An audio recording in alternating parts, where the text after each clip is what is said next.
Assalamualaikum warahmatullahi wabarakatuh. Apa kabar sahabat semuanya? Semoga dalam keadaan sehat, semangat, dan masih kuat dalam menjalankan ibadah puasanya bagi sahabat yang menjalankannya.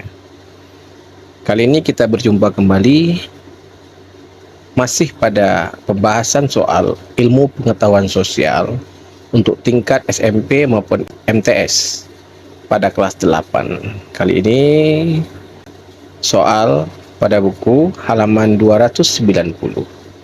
Uji pemahaman. A. Pilihlah salah satu jawaban yang benar. Soal nomor 1. Perdagangan berperan penting dalam kehidupan sehari-hari manusia. Hal tersebut karena titik-titik. A. Setiap orang harus berdagang untuk berinteraksi sosial. B. Setiap orang tidak mungkin menghasilkan kebutuhannya sendiri. C. Perdagangan merupakan sumber penghasilan utama masyarakat. D. Tanpa perdagangan, perekonomian masyarakat tidak akan berjalan. Baik sahabat, di sini yang ditanyakan adalah peran penting dari perdagangan. Perdagangan tentunya kita sudah tahu sejarah awalnya itu adalah tukar menukar barang atau istilahnya barter ya sahabat ya. Dari barter itulah mulai yang namanya ada pertukaran barang dengan uang atau tempat bertemunya penjual dan pembeli, itu ada pasar istilahnya ya sahabat ya.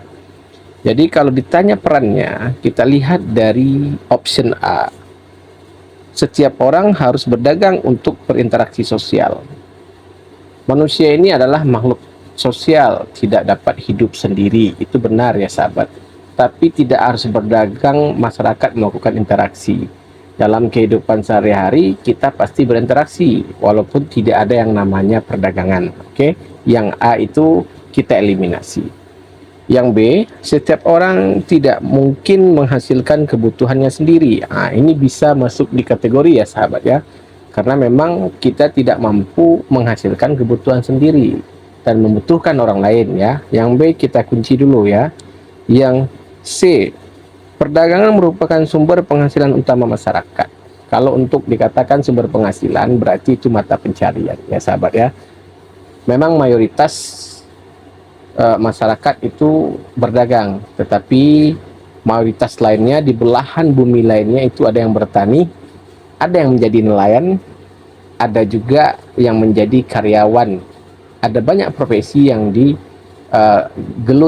oleh masyarakat ya sahabat ya. Maka yang C optionnya kita eliminasi. Kita lanjut ke yang D.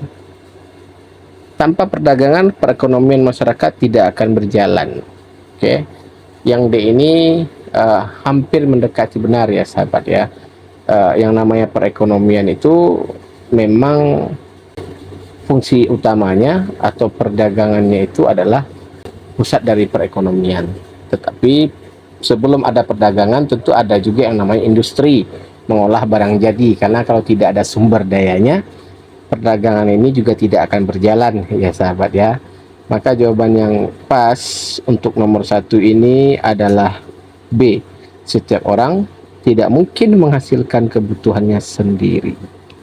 Baik sahabat, masih semangat ya. Kita lanjut ke soal nomor 2. Suatu negara melakukan kegiatan ekspor dengan tujuan untuk titik-titik. A. Memperoleh pendapatan berupa mata uang asing atau devisa. B. Dapat menukar mata uang yang dimilikinya. C. Memutuskan harga untuk menjual produknya. D. Memenuhi keinginan pasar internasional. Ekspor ya sahabat ya yang ditanyakan ini. Tujuan dari kegiatan ekspor suatu negara. Ekspor itu adalah mengirim barang atau menjual barang ke luar negeri, bukan hanya ke berbagai provinsi ya, tapi ke luar negaranya. Itu disebut kegiatan ekspor ya sahabat ya. Apa tujuannya? Yang A, memperoleh pendapatan berupa mata uang asing atau devisa. Ketika kita mengekspor suatu barang atau suatu negara mengekspor suatu barang, maka dia mendapatkan sebuah keuntungan disebut dengan dividen ya, ataupun devisa. Tentu dia berdagang dengan menggunakan alat tukarnya mata uang asing. Yang A ini mendekati opsinya ya sahabat ya. Kita kunci dulu opsi yang A. Kita lanjut dulu melihat yang B. Dapat menukarkan mata uang yang dimilikinya. Kalau menukar mata uang ke meni cenggarnya bisa ya sahabat ya, tanpa melakukan ekspor ya. Yang B kita eliminasi. C, memutuskan harga untuk menjual produknya. Untuk memutuskan sebuah harga produk tentunya bisa dihitung menggunakan berapa modal, berapa ongkos kirim, berapa biaya produksi ya sahabat ya. Itu cara menghitung modal, dan baru kita bisa membeli harga suatu produk agar produk tersebut mempunyai nilai guna dan ada untungnya, istilahnya secara simpelnya ya sahabat ya. Maka yang C ini tidak memerlukan yang namanya kegiatan ekspor juga ya, maka kita eliminasi. Yang D, memenuhi keinginan pasar internasional. Tidak semua produk yang kita hasilkan itu dibuat untuk memenuhi pasar internasional. Banyak juga produk yang dibuat untuk memenuhi pasar dalam negeri saja ya sahabat ya. Banyak barang-barangnya itu. Jadi yang D itu juga kita eliminasi. Maka jawaban yang mendekati dan yang tepat itu adalah A, memperoleh pendapatan berupa mata uang asing atau devisa. Baik sahabat, kita lanjut ke soal nomor 3. Agar dapat melakukan impor, pelaku ekonomi harus titik-titik. A, menukar mata uang dalam negerinya dengan mata uang asing tertentu sesuai kesepakatan. B, memperluas kesempatan kerja tenaga kerja dalam negeri di luar negeri. C, menjaga kestabilan nilai tukar mata uang dalam negeri. D, menghitung nilai penjualan yang akan dilakukan. Di sini yang dikatakan adalah agar dapat melakukan impor, pelaku ekonomi harus ya. Impor berarti kita membeli barang dari luar ya sahabat ya. Ini kebalikan dari soal nomor 2 tadi ya sahabat ya. Karena kebalikannya berarti kita pembelinya, bukan orang yang menjual ya sahabat ya. Jadi agar dapat melakukannya tentu kita harus menjaga kestabilan nilai tukar mata uang di dalam negeri, baru dapat melakukan impor ya sahabat ya. Maka jawaban nomor 3 adalah C. Kita lanjut ke soal nomor 4. Perhatikan kebijakan-kebijakan berikut. 1. Tarif. 2. Subsidi. 3. Larangan impor. 4. Diskriminasi harga. 5. Politik dagang bebas. Kebijakan perdagangan internasional terkait impor ditunjukkan oleh nomor. Dalam kebijakan perdagangan internasional ya terkait impor, kebijakan-kebijakan yang dilakukan itu yang ada itu adalah tarif, subsidi, kemudian larangan impor ya sahabat ya. Itu yang ada, berarti jawabannya 1, 2, dan 3 ya, itu ada di option A ya sahabat ya. Oke sahabat, kita lanjut ke soal nomor 5. Organisasi antar pemerintah yang didirikan untuk meningkatkan produktivitas di kawasan Asia Pasifik melalui kerjasama yang saling menguntungkan adalah A. ASEAN, B.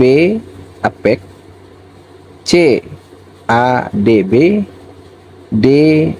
APO. Dari keempat option ini sahabat, tentu kita harus melihat yang familiar ya. Yang familiar itu atau yang terkenal yang umum itu adalah ASEAN dan APEC. ASEAN tidak mungkin sahabat ya, karena di sini katanya Asia Pasifik. Kalau ASEAN itu kan organisasi antar negara-negara Asia Tenggara, bukan Asia Pasifik ya sahabat ya. Kemudian kita lihat APEC. APEC ini apa? APEC ini adalah ASEAN Pacific Economization, berarti ini masuk ke kategori untuk kawasan Asia Pasifik ya sahabat ya. Maka jawabannya itu adalah B. Baik sahabat, uji pemahaman yang A sudah kita bahas. Kali ini kita akan lanjutkan ke uji pemahaman yang B. Jawablah pertanyaan-pertanyaan berikut dengan tepat. Soal nomor 1, jelaskan faktor-faktor yang dapat menghambat perdagangan internasional. Sini yang ditanyakan adalah faktor penghambat, bukan faktor pendukung ya sahabat ya. Tentunya ada banyak faktor penghambatnya sahabat ya. Tetapi di sini saya akan menjelaskan beberapa hal yang bisa menghambat perdagangan internasional. Hal yang pertama atau yang nomor 1 itu adalah kebijakan ekonomi dari sebuah negara. Kebijakan ekonomi ini mampu menghambat perdagangan internasional, diakibatkan bisa saja ya harga barang itu menjadi sangat mahal ya, maka akan susah untuk dilakukan perdagangan, atau bisa juga konsumennya tidak mampu membeli harga barang tersebut. Kemudian yang kedua, fluktuasi nilai tukar ya. Untuk melakukan perdagangan internasional kita butuh menakar atau menjaga kestabilan nilai tukar atau kurs mata uang dalam negeri kita sendiri. Maka apabila itu tidak bisa atau fluktuatif, istilahnya itu naik turun ya sahabat ya, tidak stabil, maka juga mampu menghambat perdagangan internasional. Kemudian poin ketiga yaitu konflik. Konflik ini ada banyak sahabat ya, tidak adanya hubungan kerjasama dengan negara tetangga yang baik, atau ada peperangan di situ, ada perang saudara, macam-macam ya sahabat. Itu tentunya juga menghambat perdagangan internasional. Yang keempat yaitu kualitas sumber daya manusia. Ini juga berperan ya sahabat. Ketika sumber daya manusianya kurang produktif, kurang berkualitas, maka barang dagangnya juga mungkin tidak akan bisa diekspor ke luar negeri ya, tidak sesuai dengan kebutuhan pasar, baik itu dari segi hasil maupun kualitas. Sekarang yang kelima itu adalah birokrasi ya. Birokrasi ini adalah kebijakan dari pemerintahnya sendiri. Ada beberapa negara ya yang tidak menginginkan produk luar negeri masuk ke dalam negaranya. Itu ada juga negara yang kategorinya sangat tertutup untuk melakukan perdagangan internasional. Baik sahabat, di sini jelas ya faktor penghambatnya. Bila sahabat punya lagi faktor yang lain, silahkan ditambahkan ya sahabat ya. Sekarang kita masuk ke soal nomor 2. Salah satu lembaga kerjasama ekonomi internasional adalah World Bank. Jelaskan apa yang kamu ketahui mengenai World Bank. World Bank ini adalah sebuah lembaga keuangan internasional yang bertujuan untuk mengurangi kemiskinan dan membangun kesejahteraan masyarakat. Kita selalu dengar World Bank, bahasa Indonesianya itu Bank Dunia ya sahabat ya. Jadi Bank Dunia ini menghimpun dana sama saja dengan bank kita juga, tetapi himpunan dananya bisa untuk membantu negara yang kekurangan APBN, atau untuk meminjamkan negara-negara yang ingin meminjam uang ke World Bank agar dapat hutang ya sahabat ya. Jadi intinya World Bank ini mirip dengan bank umum yang ada di negara kita, tapi fungsinya secara internasional ya sahabat. Baik sahabat, sampai di sini dulu pembahasan soal kita pada kali ini. Semoga sahabat selalu belajar dengan giat, menyongsong generasi emas 2045. Jangan lupa di subscribe, di share kepada teman-teman juga yang membutuhkan.